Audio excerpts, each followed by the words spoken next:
ባል እያለ ስልክ አይወራም ቤት ውስጥ። ሚስት እያለ ስልክ አይወራም ማለት ረጅም ስልክ። አንደኛ እሱ ከእሷ ጋር ጊዜ ሊያሳልፍ ይፈልጋል። እሷ ግን አገር ቤት ትደውላለች። እዚያ ቀን ነው፣ እዚህ ሌሊት ነው። እዚህ መኝታ ደርሷል፣ ልጆች ተኝተዋል። ያልተኛ ሰውየው ነው። እሱም ደግሞ ቦዲጋርድ ነው፣ እየጠበቀ ነው ያለው። እና እሷ እናቷ ጋር ደውላ እማዬ ትስቃለች። እህቶቿ እስቲ አስካለን አገናኘኝ፣ ቢንያም ሳለ በቅርብ ማሪቱ ሳለች ወይ እና ሁሉን ታወራለች፣ ትስቃለች። እሱ ያንገላጃል እዚያ ውስጥ ነው እና ያራል። ጣልቃ እንዳይገባ ጣልቃ ገባ ይባላል። ልክ ሲርስ አንድ ሰውዬ እንደዚህ ብሎኛል። እኔ አለ ስልክ ማውራቷ ብቻ አይደለም አለ፣ ስልክ ስታወራ እቀና አለው አለ።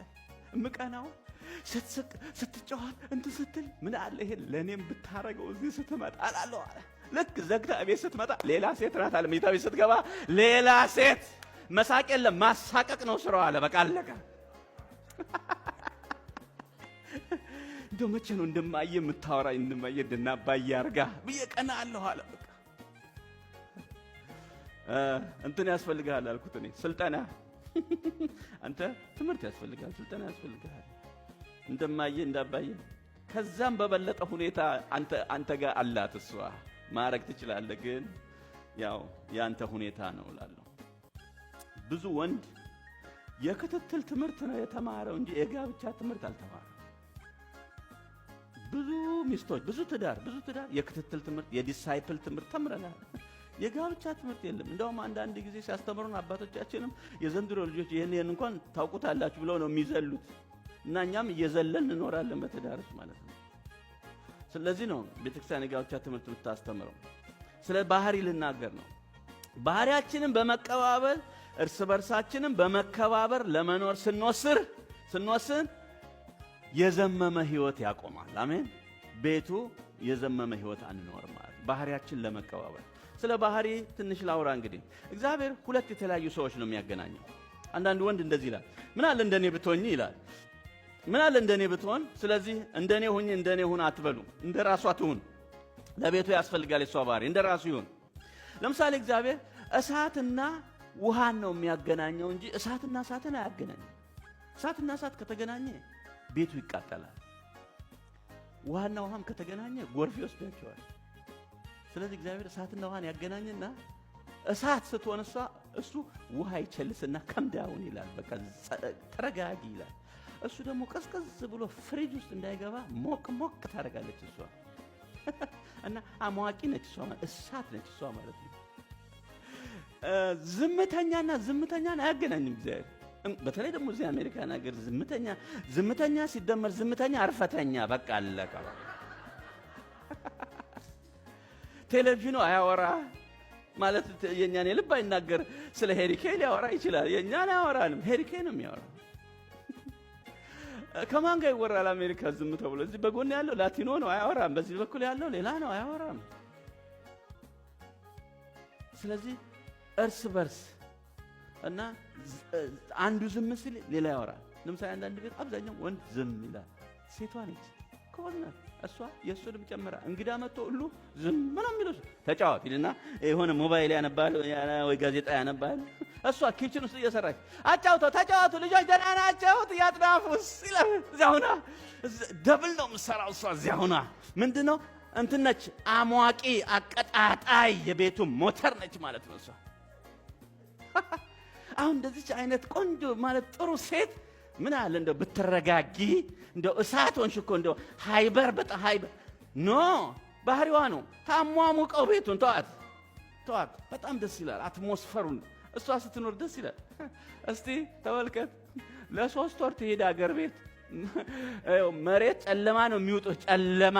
አንተም ዝምተኛ ነህ በቃ ዝም በቃ። እና ደግሞ አንዳንድ ጊዜ ደግሞ ዝም የሚባልበት ቦታ ደግሞ ይኖራል። ዝም ይላል እሱ። ያን ጊዜ እሷ እንዲናገር ታደርጋለች።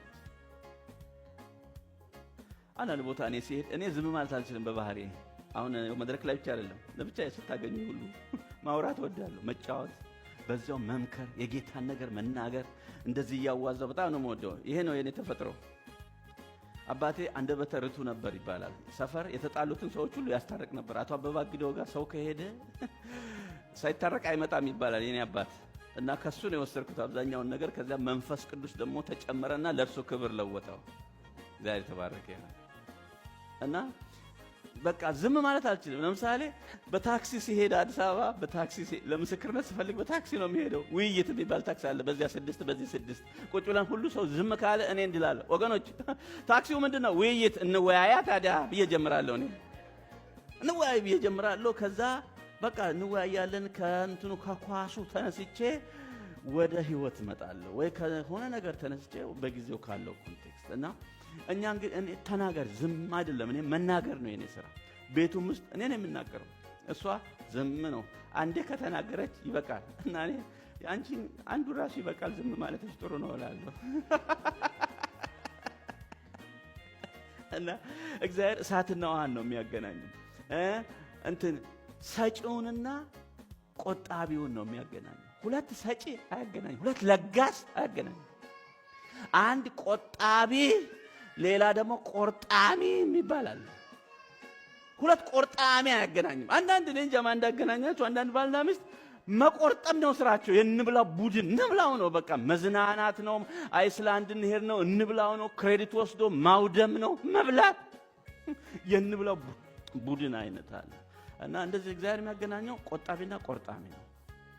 ሁለት ሰጪ አያገናኝም። ሁለት ሰጪ ሁለቱም ሰጥተው ነገ ለማይ ሊሆኑ ነው። ሁለት ቆጣቢ ከሆነ በዚህም ከተዘጋ ሲሳይ አይገባም። አንዱን ክፍት ያደርገዋል እግዚአብሔር። በዚህ ሲገባ በዚህ ይወጣል።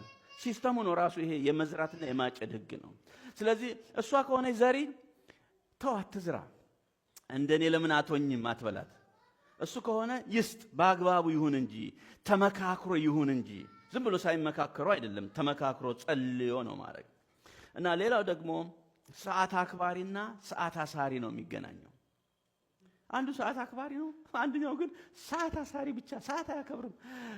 ውድ ሰዓት ያስራል። ከተቀጠረበት 1 ሰዓት ዘግይቶ ይመጣል። እሱ ሰዓት አክባሪ ሳይሆን ሰዓት አሳሪ ብቻ ነው። ከመካከላችሁ ከሁለታችሁ አንዳችሁ ሰዓት አክባሪ ናችሁ፣ አንዳችሁ ሰዓት አሳሪ ናችሁ። ይሄ ያለ ነው። ቤታችሁ ቸክ አድርጉ ባልና ሚስቶች። ከወንድና ከሴት ብዙ የሚያረፍደው ማን ነው ይባላል? ማን ነው የሚያረፍደው? በዛ እኔ የምኖርበት በደንቨር ኮሎራዶ ሴቶች እንደሆኑ ነግረውኛል። እዚህስ በቦስተን ማን ነው?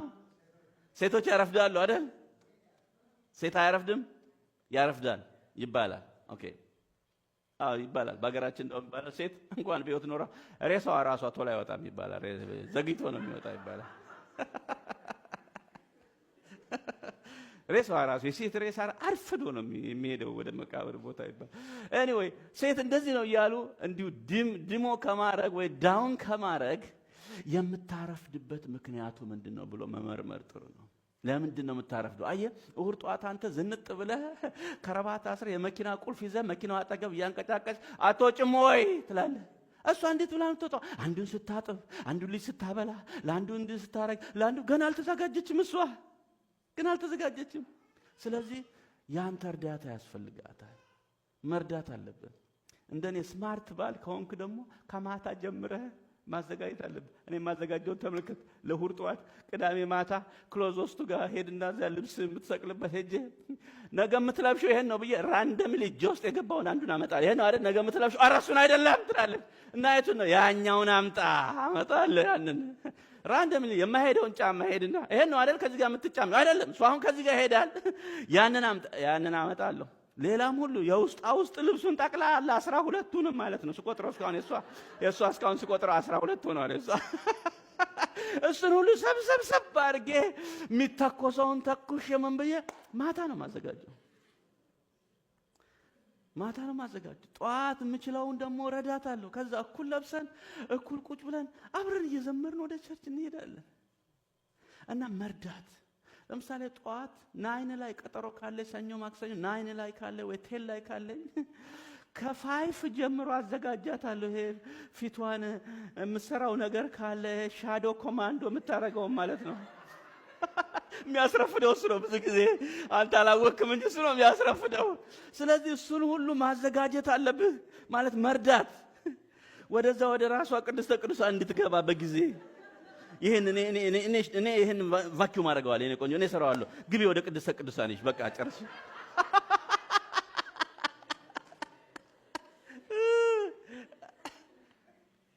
እንዴት ደስ እንደሚላት እንዴት ደስ እንደሚላት። እኔ እኮ ባል ብቻ አይደለም ያለኝ ወንድም ጭምር ነው ያለኝ። አየህ እግዚአብሔር ይሄንን ቤቱን ሲባርክ ከዛ ወደ አደባባይ ይወጣል። ጎረቤቱ ሁሉ ይቀናል። ለምክር አንተ ጋር ይመጣሉ፣ አንቺ ጋር ይመጣሉ። 40 ሃሌሉያ በሰላም አያኖርም።